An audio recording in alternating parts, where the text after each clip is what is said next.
नमस्कार। हनुमान बेनीवाल का हरियाणा दौरा आजकल काफी सुर्खियां बटोर रहा है। बात ये भी चल रही है, पहले नींव की जब बात चली तो उससे पर्दा हट गया। स्वरूप सिंह खारा ने रविंद्र सिंह भाटी को जो बोला, उस पर रविंद्र सिंह भाटी ने पलटवार करते हुए अपना जवाब शालीनता के साथ दिया।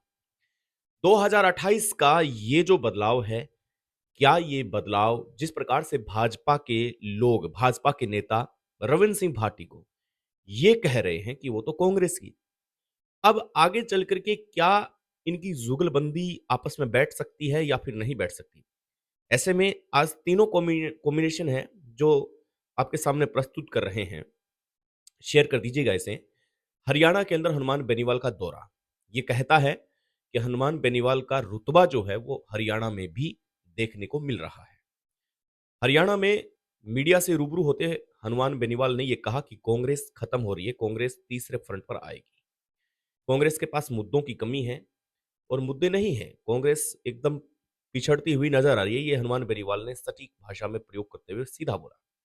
लेकिन रविंद्र सिंह भाटी में जिस प्रकार से भाजपा के लोग ये आरोप लगा रहे हैं कि उनके जो पूरे परिवार के लोग हैं वो जुड़े हुए हैं, कांग्रेस के लोगों से जुड़े हुए हैं। ऐसे में रविंद्र सिंह भाटी का ये कहना कि ऐसा कौन सा कॉन्स्टिट्यूशन में लिखा हुआ है कि पंचायत का व्यक्ति, सरपंच या फिर कोई अन्य पद, वार्ड पंच, ये किसी पार्टी से जुड़े हुए हैं, हमने तो कभी ऐसा सुना नहीं। जब ये बातें कही जा रही थी तब जो उनके चेहरे पर जो ओज और जो हंसी थी, वो एकदम जबरदस्त हंसी थी। ऐसे में बाड़मेर की राजनीति में रविंद्र सिंह भाटी नाम का तूफान क्या बीजेपी से कभी मैनेज होगा? नहीं होगा। इस पर भी काफी चर्चाएं हो रही हैं।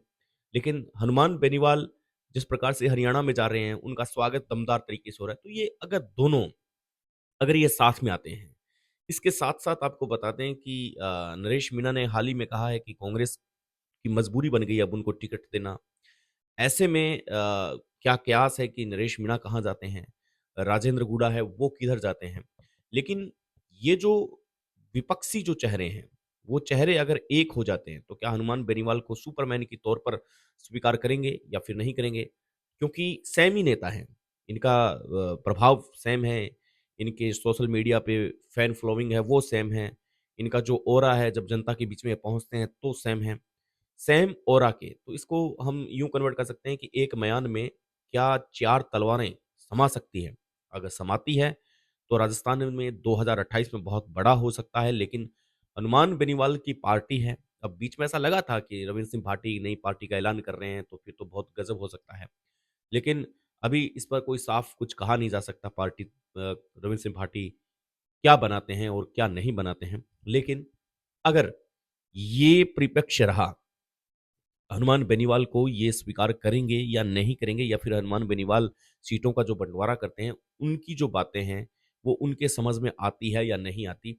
इन सभी मुद्दों पर चर्चाएँ हैं जो खुल कर के अब होने लगी हैं। सवाल ये भी खड़ा है कि क्या रविंद्र सिंह भाटी अगर हनुमान बेनीवाल से हाथ मिलाते हैं तो राजस्थान की तस्वीर बदल सकती है, क्योंकि भाजपा के लोग तो रविंद्र सिंह भाटी को ये कह रहे हैं कि वो तो कांग्रेस के आदमी हैं। जबकि रविंद्र सिंह भाटी ने तो कभी ऐसा बोला नहीं है। उनका साफ तौर पर ये कहना है कि अगर मेरे नाम से अगर कोई टीआरपी ले रहा है, तो इसमें कोई बड़ी बात नहीं है। अगर ले रहा है तो उसे लेने दीजिए, फेमस होने दीजिए। इधर हनुमान बेनीवाल का जो दौरा है, वो भी देखा जाने लगा है। हनुमान बेनीवाल ने जिस तरीके से इस प्रदेश के अंदर अपने आप को लीड किया है, क्या आने वाला जो समीकरण है, वो भाजपा के लिए मुश्किलें खड़ा कर सकता है? क्योंकि आपको जैसे पता है रेवंत राम डांगा प्रकरण चल रहा, उसके बाद में क्या तस्वीरें सामने आई, सब चीज़ें चल रही है। लेकिन उन चीज़ों का कोई एक कहते हैं कि हिसाब-किताब होना, वो नहीं हो रहा है। ऐसे में जनता ये चाहती है कि हिसाब-किताब हो। जनता ये भी चाहती है कि भैया पूरे लोगों को पता लगना चाहिए कि आखिर हमारे इस कंट्री में क्या चल रहा है। तो ऐसे में जब बात सामने आती है, तो बात निकल कर के यही आती है कि लग रहा है, अब विचार ये है कि हनुमान बेनीवाल जो हैं, वो एक नई दिशा में चल रहे हैं। लेकिन रविंद्र सिंह भाटी और हनुमान बेनीवाल, ये दोनों क्या समीकरण बना सकते हैं?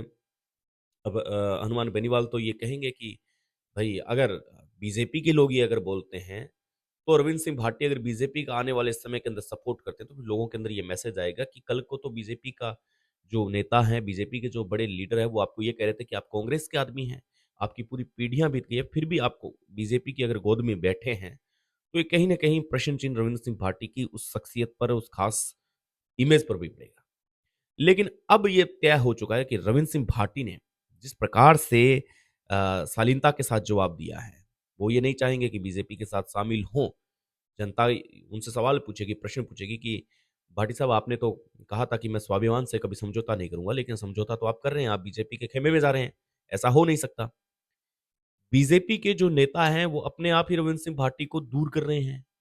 इससे ऐसा प्रतीत हो रहा है, या ऊपर से ऐसा आदेश है कि रविंद्र सिंह भाटी को इस राजनीति को खत्म करने की कोशिश करें, क्योंकि ये बहुत बड़ी समस्या खड़ा कर सकता है। 2028 में 2026 चल रहा है, 2028 आने वाला है, 2028 में क्या होता है, ये आपको भी पता है कि क्या होने वाला है, ये आप अच्छे से जानते हैं।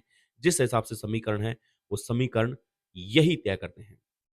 परंतु देखने वाली और सोचने वाली बात ये है कि रविंद्र सिंह भाटी और हनुमान बेनीवाल अगर एक साथ होते हैं तो फिर राजस्थान प्रदेश में भूकंप, जबरदस्त तरीके से भूकंप आ सकता है, राजनीति का भूकंप।